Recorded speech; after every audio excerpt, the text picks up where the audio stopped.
Hello everyone, welcome to kids stories.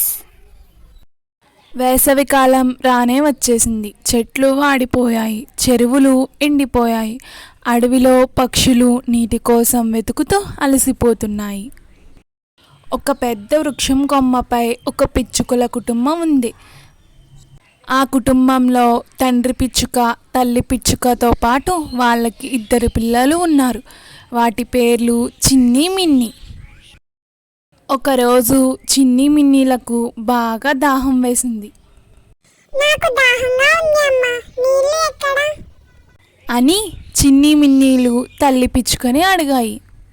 తల్లి పిచ్చుక వాటికి భరోసా ఇస్తూ, నాన్న నీళ్లు వెతికి వస్తాడు, ఓపిక పట్టండి అని తల్లి పిచ్చుక పిల్లలతో చెప్పింది.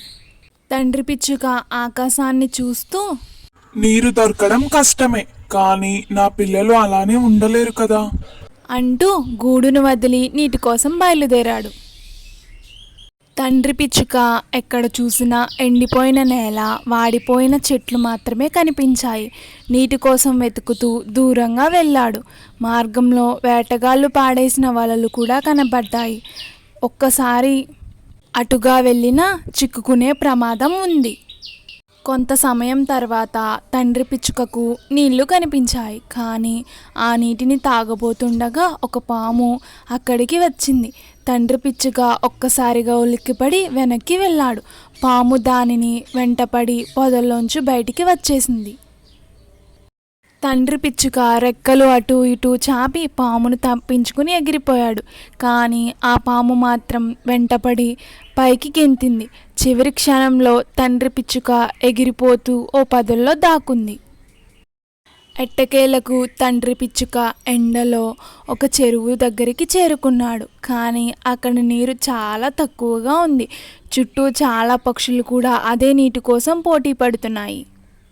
తండ్రి పిచ్చుకకు ఒక ఆలోచన వచ్చింది. అక్కడ ఉన్న కొన్ని రాళ్లను ఏరుకుని వాటిని నీటిలో వదలసాగాడు. మెల్లగా నీరు పైకి రావడం మొదలైంది.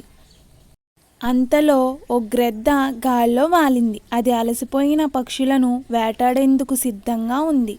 తండ్రి పిచ్చుక ఒక్కసారిగా అప్రమత్తమై వేగంగా పరిగెత్తాడు. తండ్రి పిచ్చుక కొన్ని నీటి బొట్లను నోరులో పట్టుకుని మళ్ళీ తన గూటికి పరిగెత్తాడు. వెనుక నుండి గ్రద్ద తనను చూస్తూ ఉంది. కానీ తండ్రి పిచ్చుక తెలివిగా కొందరి రెక్కల మధ్య దాక్కుని తప్పించుకున్నాడు. చిన్ని మిన్నీలు తండ్రి పిచ్చుకను చూసి ఆనందంతో ఊగిపోయాయి. పిల్లలకు తండ్రి తెచ్చిన నీళ్లు తాగించి తండ్రి పిచ్చుక తెలివితేటలతోనే ప్రతి కష్టం దాటొచ్చని వారికి చెప్పాడు. మోరల్ ఆఫ్ ది స్టోరీ: ధైర్యం, తెలివి ఉంటే ఎలాంటి సమస్యనైనా గెలవగలమని ఈ కథ చెబుతోంది. ఈ స్టోరీ కనుక మీకు నచ్చినట్టయితే please subscribe to my channel.